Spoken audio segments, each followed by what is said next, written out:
Can you tell the viewers how you started in the art world and, more importantly, why?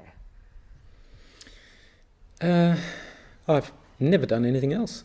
It wasn't a case of starting, it was a case of an obsession, a vocation.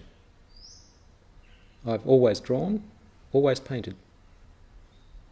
And luckily for me, I've always been able to scratch the itch. And where is that itch now? It's still there, luckily. I would hate it to go away, but I don't think that's likely. I'm very curious, and curiosity is part of that itch. I've got to see what happens next. And there's so many things to do, so many things to look at. It's about vision and the way one sees the world. I think I see it slightly differently every day. Nothing ever looks quite the same, and that's part of the magic. Most people would say that would be a troubling thing, a distressing thing, but you find comfort in that. It's a two-edged sword, but I think nothing is stable. That's an illusion. And part of my work is to make an illusion out of stability and vice versa. It's a way of grounding, but at the same time opening up new space, new thought, new vision. What do you say to people who view your work, and whether they admire it or otherwise, view it solely as geometry? Well, it's absolutely not geometry. It has the superficial look of something geometric, but there is no magic, there's no soul in geometry. It's a purely logistic exercise.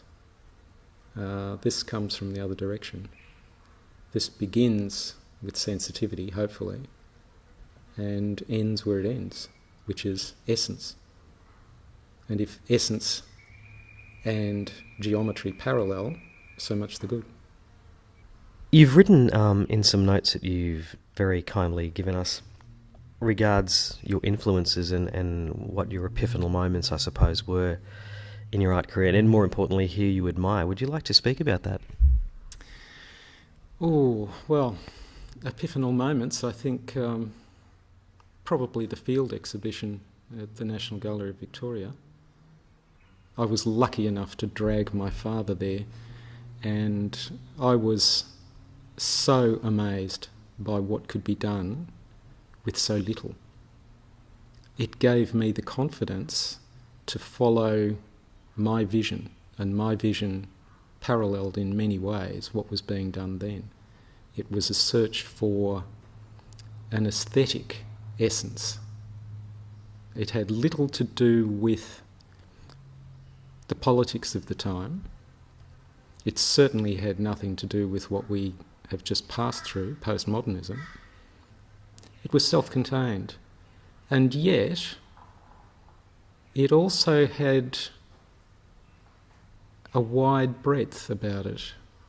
And I think from then on, people like Pollock, Rothko, Barnett Newman particularly, but in Australia, Sidney Ball, Ellsworth Kelly has always been another one, Malevich from Europe. The Europeans have never been quite so daring.